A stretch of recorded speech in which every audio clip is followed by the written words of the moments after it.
พี่น้องเพชรน้องพลอยไปโรงเรียนแล้วดิใส่ชุดนักเรียนโอ้ยเป็นตาฮักเป็นตาแพงเป็นตาแง่งแต่เบิ่งแท้อีหล่ะคำแพงแต่งเนาพ่อบอยนะโอ้ยดีใจเป็นตาในลูกสาวเพิ่นไปโรงเรียนโลกของพ่อดูสดใสมากเพชรพลอยวันนี้หนูได้เป็นตัวแทนนักเรียนถือผ่านได้ถือผ่านพร้อมพี่น้องเอ๋ยโตบ่แม่นธรรมดาของคอยพี่น้องเอ๋ยตั้งแต่ไปโรงเรียนมือแรกพุ่นเนาะ โอ้ยคุณพ่อคุณแม่พ่อบอยแม่แอนจักตื่นเต้นหรือบ่ตื่นเต้นเปลี่ยนชุดอยู่3 ชุดว่าสั่นหัวหน้าบอยว่าพี่น้องเอ๋ย ตื่นเต้นหลายไปส่ง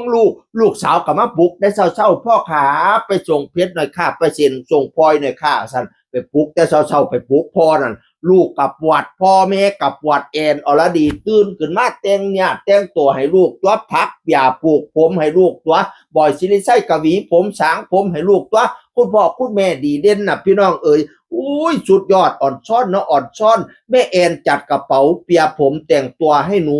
เพชรหนูพลอยไปโรงเรียนค่ะว่าสันวานานะอุ้ยตาหัดตาเพียงตาแง่งตาเบิงไปหอดโรงเรียนก็ตั้งใจเรียนข้าเจ้าทายหูป้าให้เบิงน่ะพี่น้องเอ๋ยกลับมาบ้านแม่แตนก็สอนกลางบ้านให้เด้อันยายแตนน่ะสอนกลางบ้านให้อย่างดีพี่น้องเอ๋ยอุ้ยจะเป็นครอบครัวอบอุ่นอีพ่ออีแม่ข่อยเอ๋ยบัดนี้เพิ่นสิได้เป็นตัวแทนเด้มื้อเพิ่นสิได้เป็นตัวแทนอันถือพานน่ะโอ้ยซ้อมถือพานตั้งแต่เช้าตื่นมื้นตาตื่นขึ้นมาซ้อมถือพานเลยน้องเพชรน้องพลอยตื่นเช้าถือ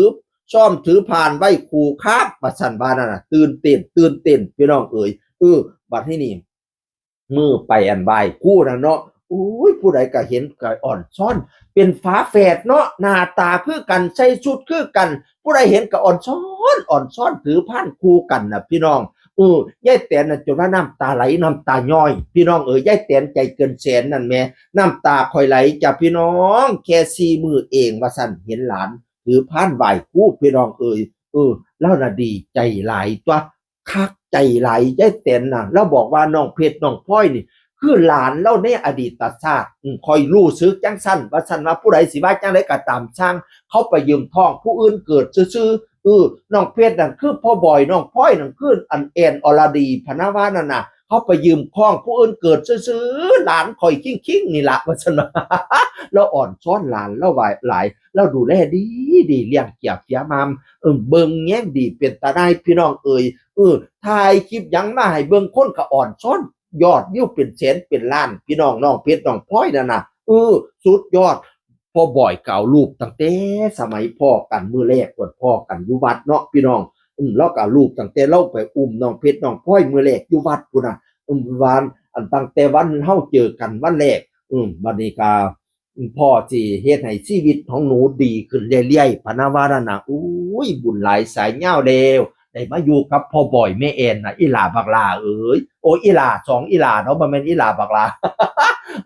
บุญหลายแล้วได้มาอยู่กับครอบครัวนี่พี่น้องมีแต่สิหุงเฮียงเลี้ยงเหลี่ยมมีแต่สิเจริญหั่นตัวเพิ่นหาไว้ให้เบิดซุอันซุอย่างแล้วสมบัติพัสถานนั่นน่ะอาชีพเพิ่นก็เตรียมไว้ให้เรียบร้อยแล้วพี่น้องเอ๋ย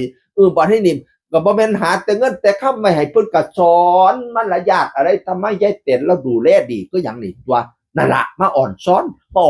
น้ำพ่อบ่อยแม่แอนมาสออ่อนช้อนน้ำน้องเพชรน้องพลอยมาอ่อนช้อนน้ำยายเต็นใจเกินแสนพร้อมพันตาเล่พร้อมเสียงอื่นคนก็เว้าสู่ฟังสวัสดีครับ